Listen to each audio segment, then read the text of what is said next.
Hi, this is me back again with our little tutorial on the binding tool. I've stitched my binding on, mitered my corners the way I showed you last week. And this week I'm going to show you how to use these little tools to join the two ends of the binding to finish our continuous binding. This tool started out coming out with one tool that's 2.5 inches wide and is perfect for binding that's cut 2.5 inches wide.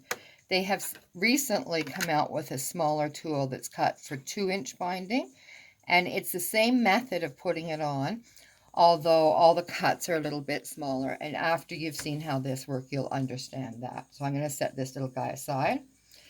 So I'm not going to use the one that is off the shelf. I'm going to use the one I use every day.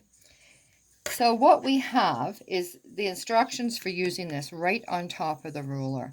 And all the time I'm using it, I'm going to make sure that those instructions are readable.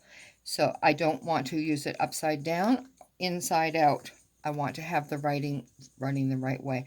I will be turning it back and forth like this, but never flipping it over. Okay, so what you're going to do first off, and it tells you right on these instructions, is sew your binding on, leave a 12-inch opening from start to finish of your binding, and leave at least a 10-inch tail on your binding.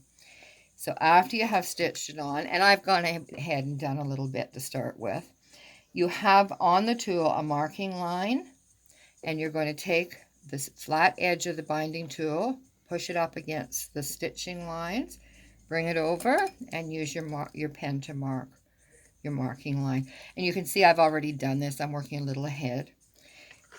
Turn it. Don't flip it, but turn it. Do the exact same process on the opposite side. Take it back to your first side. Open your binding up. And you'll see there is actually, I'm going to show you on here, an A and a B on the ruler. You're going to take the B side and lay it on the right hand side, and you're going to lay it on that line that you marked, and then you're going to simply draw a line here and down here on that 45-degree angle. Take it and again turn it, bring it over to your second side, open the binding up, and you're going to lay the A side on that mark that you had made, and you're going to draw a line there as well. Then you're going to take your trusty scissors, you're going to cut,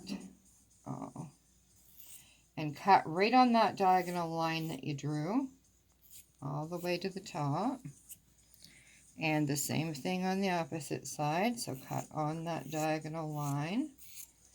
And don't be frightened, it's going to work. And you're going to take those, lay them back down. You're going to lift it and lift it, and then simply place those two ends together. Stitch a 1/4-inch seam allowance here, and it's going to be finished. Okay, and that's it. Thank you.